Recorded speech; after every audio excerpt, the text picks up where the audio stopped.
राम जय राम जय जय राम, श्री राम जय राम जय जय राम। सुखे दुखे समय कृत्वा लाभा लाभो जया जय। परीक्षित को कथा से समझाया, श्री कृष्ण जी के जीवन में दुख आ गया। लो, हम तो अपनी बात कर रहे हैं, राम और कृष्ण के जीवन में भी दुख आया, वो भी नहीं बच सके भाई बहन। क्या उनको दुख का सामना नहीं करना पड़ा? मनुष्य बनकर आए। श्री कृष्ण जी माँ रुक्मणी के साथ रहते थे द्वारकापुरी में। एक बालक का जन्म हुआ, एक राक्षस बालक को उठा के समुद्र में फेंक देता है। माँ रुक्मणी दुखी है, विलाप कर रही है। श्री कृष्ण जी समझा रहे, दुखी मत हो, इसमें भी कोई रहस्य छुपा है। हर दुख हमें मजबूती प्रदान करता है। आपका अपमान हो जाए, नुकसान हो जाए, कोई बुराई करे, आपकी निंदा करे, आप चाहते हो वो नहीं हुआ है, हाँ तो समझ लो शायद इसी में मेरा कल्याण है। हाँ, क्योंकि गुरु ने हमें ज्ञान दिया है, उसके अनुसार आप चल रहे हो, फिर भी आपके जीवन में अनुकूलता नहीं है, हाँ तो इसमें ही मेरा कल्याण है। ऐसा समझ करके दुख के दिनों में भी भक्ति साधना करना, ईश्वर पे भरोसा रखना। इतने में क्या हुआ, श्री कृष्ण जी समझा ही रहे थे माँ रुक्मणी को।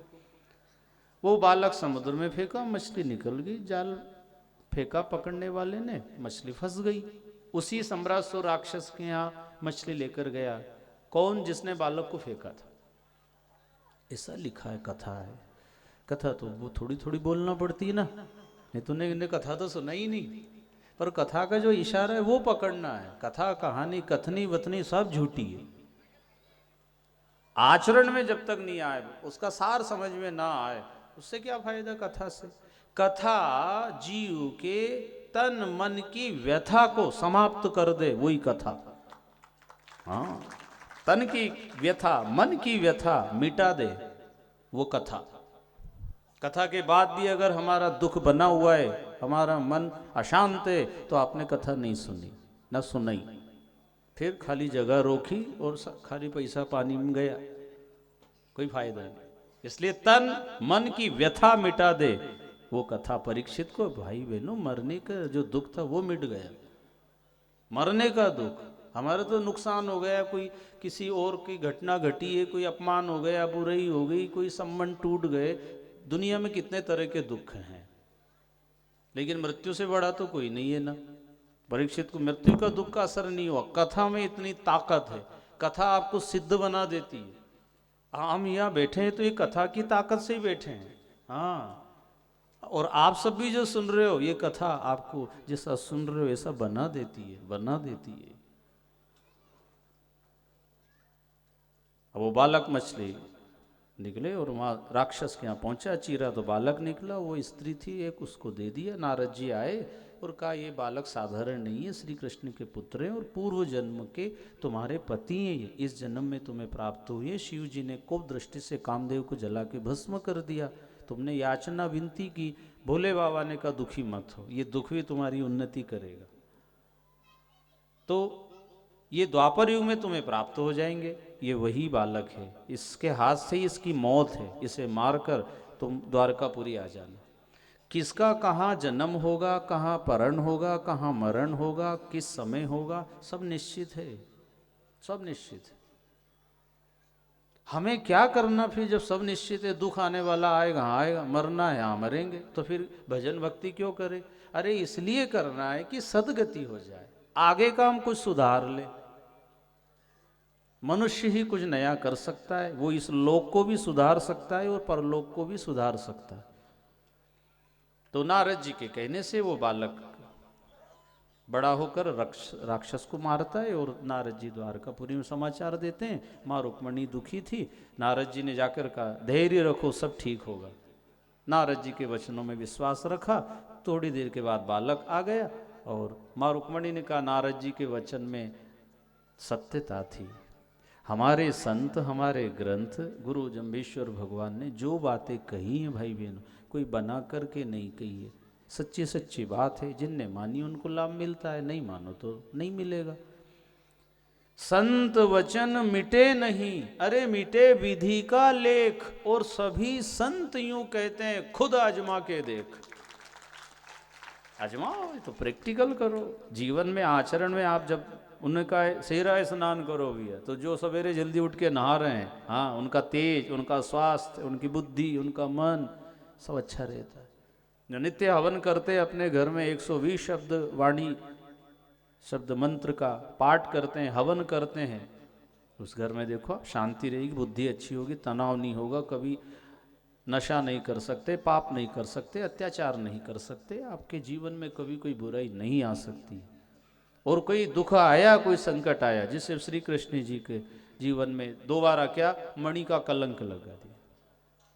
कथा तो सुनो, एक तो पैदा जेल में हुए भगवान, फिर पूतना राक्षसी आ गई, मतलब जीवन में कितने दुखों का सामना किया, और मुसीबत का पहाड़ नहीं, साक्षात गोवर्धन पर्वत माथे पे आया।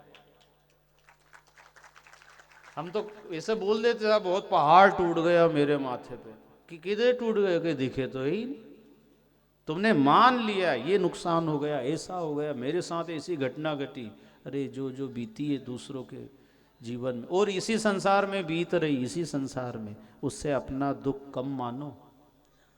इससे ज़्यादा दुखी है पड़ोस में, गांव में, गली में, रिश्तेदार, समाज, तहसील, जिले में, जिले से बाहर तो देखना क्या क्या हालत खराब है।